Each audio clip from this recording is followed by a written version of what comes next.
안녕하십니까. 자, 오늘도 유튜브 방송 한번 시작해 보도록 하겠습니다. 저는 항상 여러분이 즐겁고 편안하고 행복한 여행이 되시길 기원드립니다.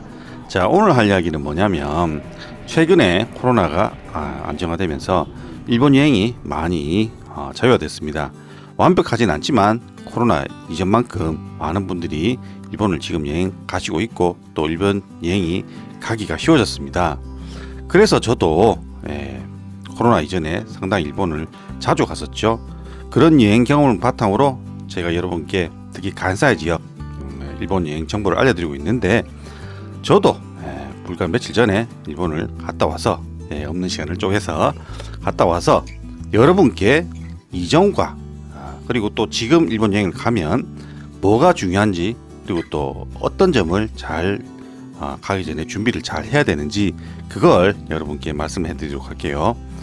지금 일본 여행을 가시려고 준비하는 분이 있다면 제 방송을 참고 삼아 잘 들어봐 주시면 상당히 도움이 될 거라고 생각을 하며, 지금부터 일본 여행 정보, 일본 여행 이야기를 한번 해보도록 하겠습니다.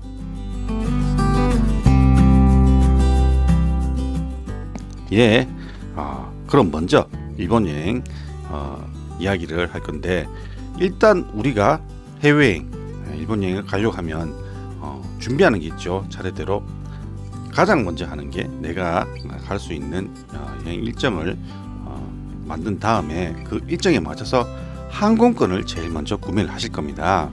항공권 구매도 제가 이전 동영상에 말씀을 해드렸는데, 요즘 많은 분들이 스카이스캐너를 많이 이용하시죠. 저도 이번에 스카이스캐너를 이용해서 갔다 왔습니다. 스카이스캐너가 장점이 뭐냐면, 내가 원하는 날짜에 검색을 하면 그 날짜에 맞춰서 항공사별로 최저가 항공사를 선택하기에 우리한테 알려주죠. 그래서 거기에 맞춰서 항공료를 구입할 수 있고, 그리고 그 날짜에 맞춰서 그 항공사, 뭐 예를 들어 에어부산, 티웨이 아니면 제주항공에서 일본을 가는 비행기가 있다. 그 항공사 사이트에 가도 똑같이 표가 있습니다. 그런데 스카이스캐너에서 구매를 하면 조금 더 카드 할인 등 여러 혜택을 더 받을 수 있어서 그 항공사 사이트보다 저렴하게 구입할 수 있다는 것도 큰 장점이죠.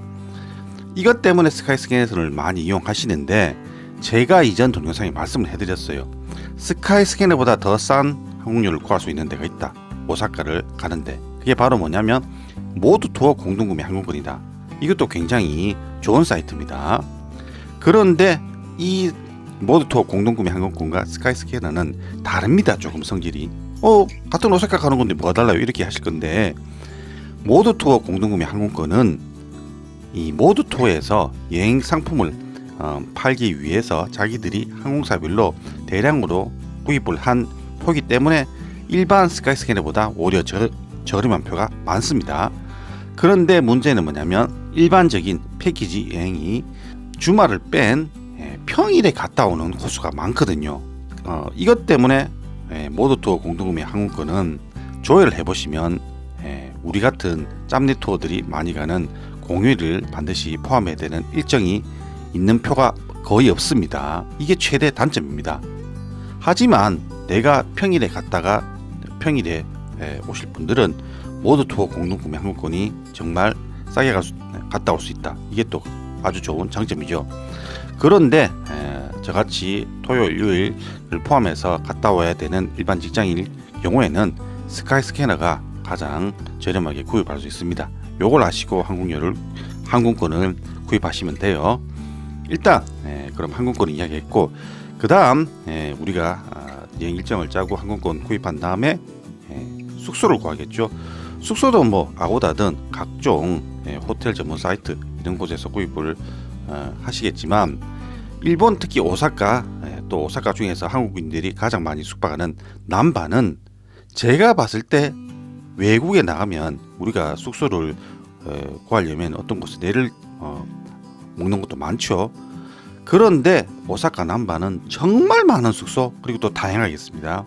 우리가 잘 알고 있는 호텔도 가장 좋은 5성급 호텔부터 다 있고, 그리고 뭐 한인민박, 그리고 최근에 또 유행하는 에어비앤비, 여기에 일본스러운 넷카페, 캡슐 호텔, 그리고 또 공동으로 모든 걸 같이 이용하는 유소 스텔까지 웬만한 해외여행을 갈 때 우리가 숙박할 수 있는 숙소는 다 있어요.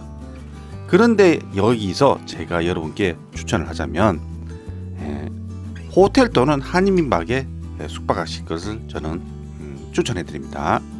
왜냐하면 다른 숙박업소 하나씩 이야기하자면 에어비앤비는 오사카 시내 주로 남바나 우메다 이 근처에 많이 없습니다. 왜냐하면 일반 사람들이 자기 주택을 렌트해 주는 거기 때문에 주로 주택가 주변에 많아요. 그래서 에어비앤비는 일본 문화를 직접 느끼긴 좋지만 교통이 불편해서 별로 안 좋고, 그리고 일본스러운 숙박업소 네카페, 캡슐호텔 이런 곳은 어떻게 보면 가격도 저렴하고 시내 복판에 있어서 편리하지만 일단 방음이 전혀 안 됩니다. 그래서 밤에 잠을 제대로 자기 힘들다. 그리고 공동 욕실, 공동 화장실을 같이 쓰기 때문에 불편하다. 이것도 최대 단점입니다. 이건 유소호텔도 비슷합니다. 그래서 내가 일정을 또 내가 다음 날 잠을 푹 자고 많이 잘 돌아다니려면 오히려 호텔 3성급 호텔 정도에서 조식을 포함해서 숙박을 하시는 게 가장 좋습니다. 조식도 웬만하면 포함하시는 게 좋아요. 왜냐하면 일본 아침에 일본은 굉장히 특이한 게 목욕탕부터 시작해서 대부분 일찍 문을 잘 안 엽니다. 그리고 또 밥집도 많이 없어요. 그래서 아침을 든든하게 드시려면 호텔 조식을 포함해서 반드시 예약을 하시고요. 그리고 또 한인민박도 괜찮습니다. 왜냐하면 이 한인민박은 한국인들이 운영하는 곳이 많기 때문에 의사소통이 자유롭고, 그리고 또 뭐 외국 나가면 입맛이 좀 안 맞을 수 있는데 김치 같은 걸 무료로 제공하는 곳도 많고요. 그리고 또 가격만 너무 싼 곳 이런 곳은 안 좋고요. 많이 가격이 어느 정도 호텔 정도 하는 그런 한인민박을 구해서 가시면요, 실내도 깨끗하고 넓고 좋습니다. 그래서 한인민박도 저는 괜찮다고 생각합니다. 이렇게 생각하시고 숙소를 특히 오사카 지역은 구하시면 돼요.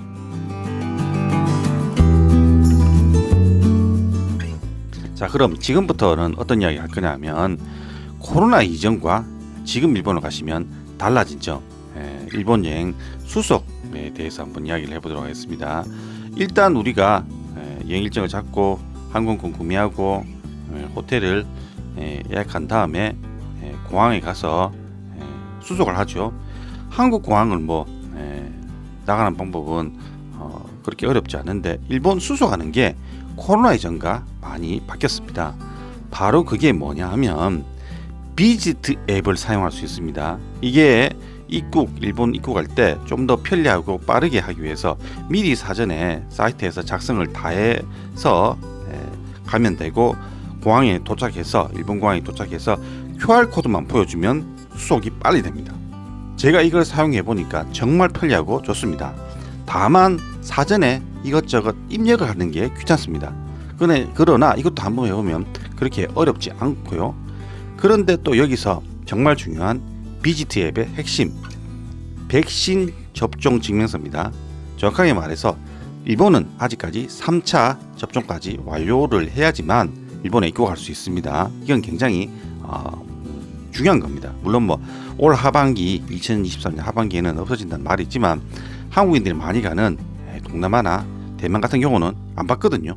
일본만 아직 이렇게 깐깐하게 합니다. 어쨌건 저쨌건 이 백신 접종 증명서 지금 제가 가지고 있는 걸 보여드리자면 이렇게 인쇄한 걸 제가 지금 갔을 때 이용을 했거든요. 요거.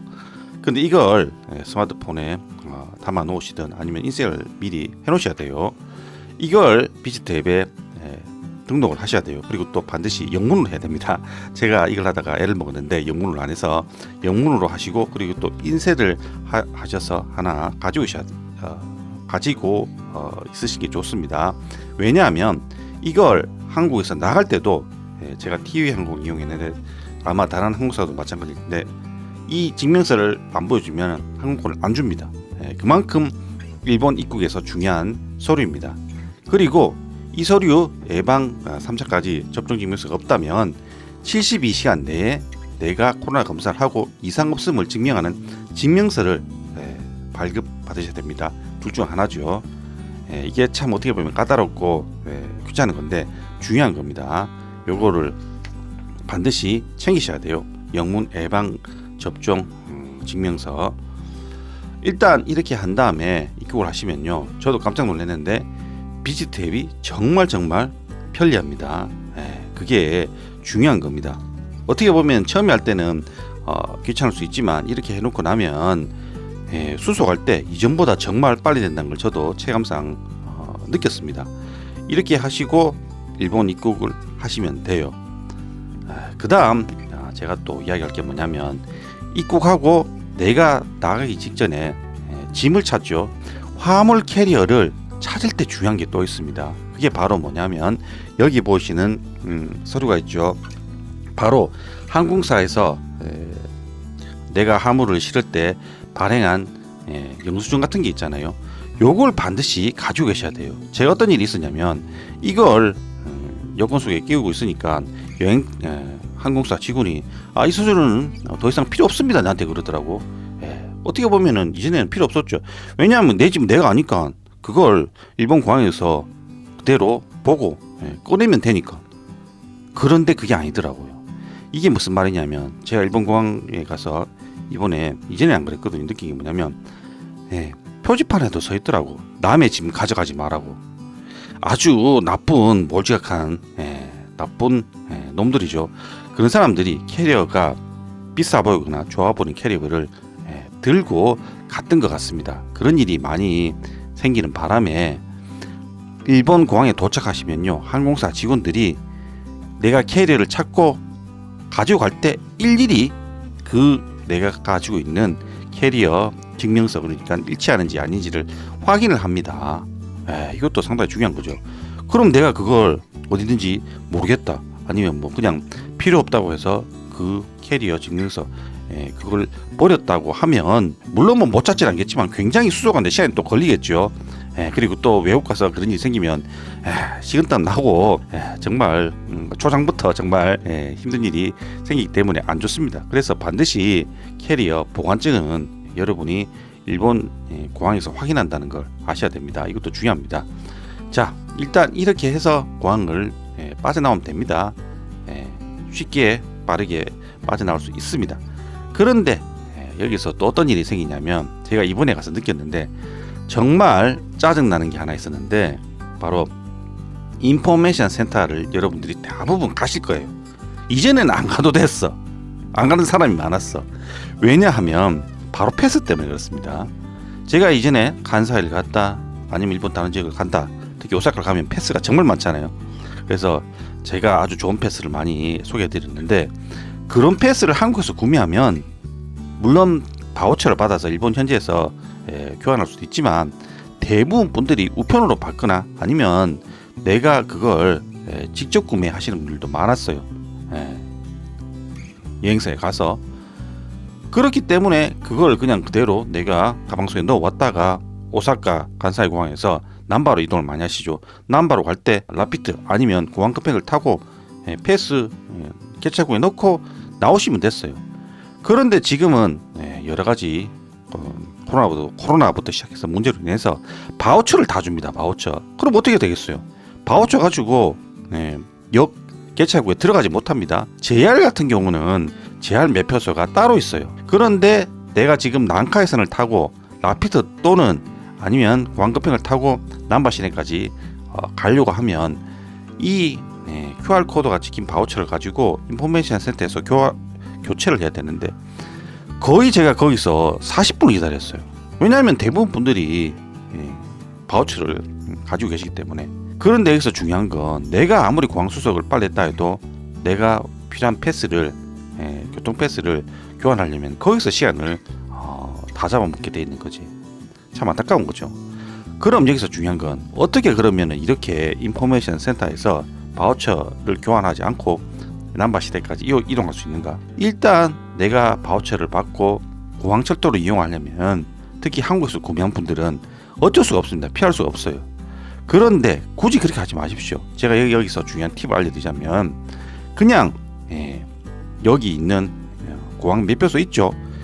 한국에서 구입하시면 한 10% 정도 저렴하게 구입할 수 있지만 공항 매표소, JR 매표소 그리고 또 난카에서 매표소에서 그냥 현금으로 일본 돈으로 구입해서 끊어서 들어가시면 돼요. 왜냐하면 가격차 그렇게 많이 안 나거든요. 괜히 특히 오전 비행기 그런데 오전 비행기로 도착해서 수속 빨리 끝내고 인포메이션 센터에서 내가 원하는 패스를 교환하는데 제가 그때 거의 한 40분 걸렸는데 40분 동안 기다리는 것도 정말 여행에서 시간 낭비거든요. 그렇게 하지 마십시오.